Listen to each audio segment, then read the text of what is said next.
In today's video, we revisit the shocking true story of 8-year-old Cherish Perrywinkle's abduction and murder by a convicted predator. In Jacksonville, Florida, on June 21, 2013, 8-year-old Cherish Perrywinkle was abducted from a Walmart while shopping with her mother by a stranger who had offered to buy them clothes.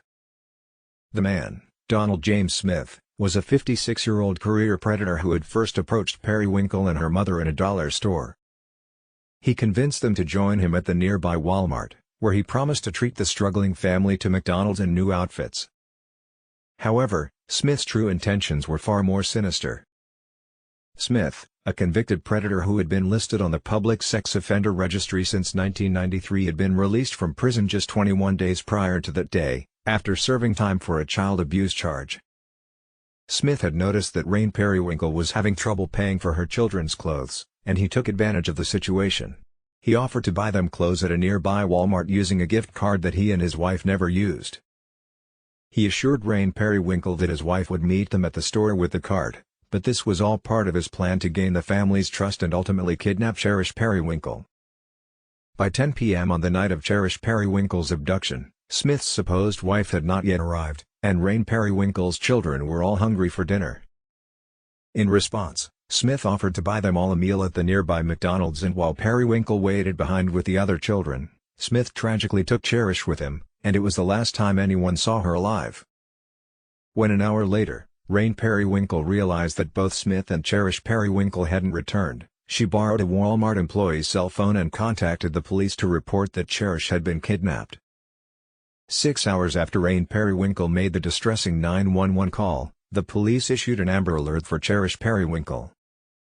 The Amber Alert eventually reached Smith's roommate, a man known only as Charlie, who contacted the police to provide any information that might help them locate Smith and, more importantly, the missing girl. The following morning, at approximately 9 a.m., an officer noticed Smith's van near Interstate 95. Shortly thereafter, officers were able to apprehend Smith near Interstate 10, leading to his prompt arrest. At the same time, an anonymous tipster called 911 to report seeing Smith's van near the Highland Baptist Church in the neighborhood.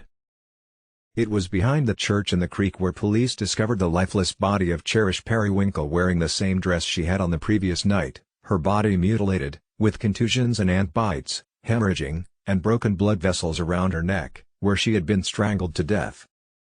According to the autopsy report, Cherish Perrywinkle had been raped before she was killed. She had also suffered blunt force trauma to the back of her head and was strangled with what appeared to be a t-shirt.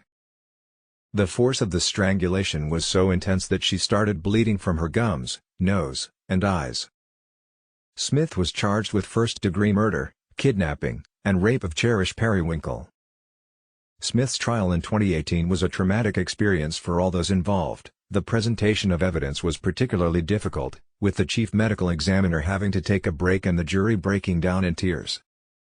The doctor who performed the autopsy provided a graphic description of how Smith had raped Perrywinkle with such force that it distorted her anatomy. She also testified that it would have taken the 8-year-old 5 minutes to die while being strangled. After her testimony, she too requested to be excused from the courtroom for a moment.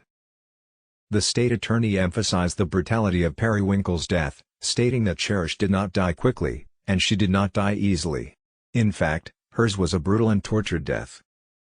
Smith had planned to use an insanity defense during his trial, but it was later revealed that he was attempting to manipulate the legal system. In a recorded phone conversation with his mother, Smith asked for a copy of the DSM-IV, which is a guide to mental disorders. His intention was to practice acting mentally ill in court, indicating that he was trying to avoid responsibility for his heinous actions. Donald Smith was sentenced to death following the jury's recommendation. Thanks for watching. Don't forget to like, share and subscribe for more content like this.